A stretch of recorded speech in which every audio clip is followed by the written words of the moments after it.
আমার কথা শোনার জন্য আবারও আপনাদের ধন্যবাদ। মোস্তফা সরোয়ার ফারুকী চেনেন তো সবাই, বাংলাদেশের সবাই জানে। উনি একজন আলোচিত ডাইরেক্টর। বিভিন্ন সময়ে উনি বিজ্ঞাপন বানিয়েছেন, তৈরি করেছেন এবং আহ, বাংলা লিংকের গ্রামীণ ফোনের বিজ্ঞাপন তৈরি করে আহ, খুব নামও কামিয়েছেন এই মোস্তফা সরোয়ার ফারুকী। ওনার ওয়াইফ বাংলাদেশের জনপ্রিয় একজন ছোট পর্দার নায়িকা তিশা, খুবই চমৎকার একজন অভিনেত্রী।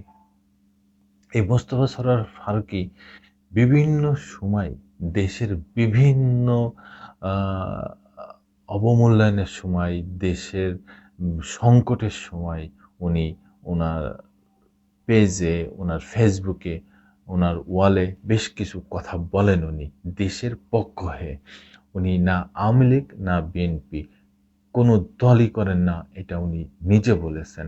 আর আমিও তাই মনে করি যে উনি কোনো দল করেন না, তবে উনি যে সত্যের পক্ষে কথা বলেন এটা আমি বুঝে গেছি। তা কিন্তু আওয়ামী লীগের, যেহেতু আওয়ামী লীগ এখন, তখন ওই সময় সরকারে ছিল এক লাগাতার 15 বছর, কোনো কিছু বললেই হচ্ছে আওয়ামী লীগের বিপক্ষে যাইতো। সেই জন্য আওয়ামী লীগ মনে করতো তিনি বিএনপি করেন।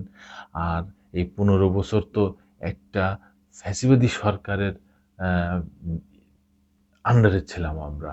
কিছু বললেই সেটা সরকারের বিপক্ষে যাইতো, আর সরকার তখন ট্যাগ লাগিয়ে দিত, ইনি মুক্তিযুদ্ধ চেতনা বিরোধী, ইনি আওয়ামী লীগ বিরোধী, ইনি দেশ বিরোধী, ইনি সরকার বিরোধী, ইনি যুদ্ধ অপরাধী।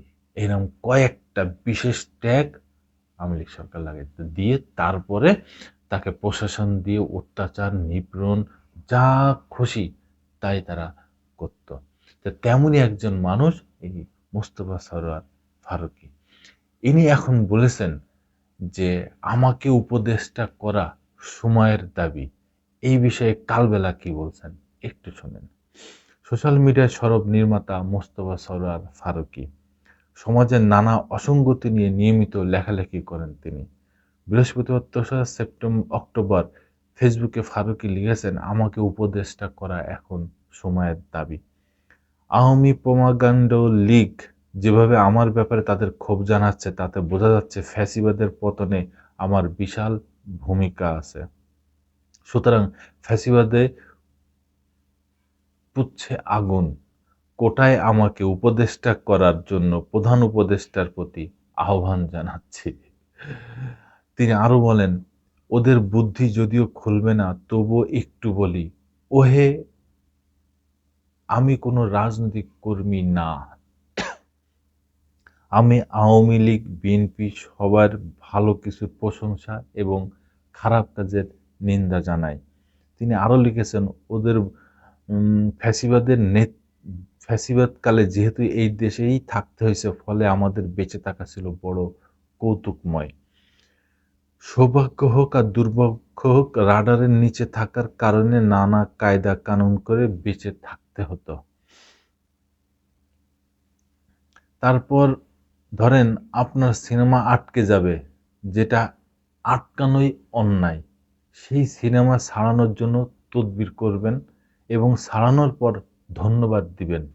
নানাবিধ কৌতুকময় ছিল এই জীবন, সামনে আমার কাজে এইসবের ছাপ দেখবেন অল্প বিস্তার। এই হচ্ছে মোস্তফা সরোয়ার ফারুকীর কথা। উনি যা বলেছেন বাস্তবেই বলেছেন, সত্যি বলেছেন। এই দীর্ঘ 15 বছর এমনই অবস্থায় ছিল বাংলাদেশ, তাদের যেটা ভালো লাগতো না সেটা তারা অফ করে দিত, এবং সেটা নিয়ে কত পায় ধরাধরি, তদবির, মাননীয় স্যার, ঘুষ, কেলেঙ্কারি সব কিছু করার পরে যখন ছাড়া পেত, সেই ব্যক্তিরই আবার ধন্যবাদ ধন্যবাদ করে কত কিছু করা লাগতো। এই হচ্ছে বাংলাদেশের অবস্থা ছিল। জানি না সামনে কি হবে। দর্শক বন্ধুরা, সামনে যেটাই হোক না কেন, আমরা আমরা তো একটা একটা ভয়ঙ্কর একটা গণ্ডির ভিতরে ছিলাম, একটা ফ্যাসিবাদী সরকারের আন্ডারে ছিলাম। সেখান থেকে তো আমরা বেরিয়ে আসছি, সেখান থেকে তো আমরা সামনে আলোর পথে যাচ্ছি। জানি না কতটুকু হবে। তবে দর্শক বন্ধুরা, আপনাদের সহযোগিতা একান্তই কাম্য। আমার কথা যদি ভালো লাগে অবশ্যই কমেন্টসে জানাবেন। আবার আসবো নতুন কোনো কথা নিয়ে, নতুন কোনো ঘটনা নিয়ে। আমি প্রিন্স।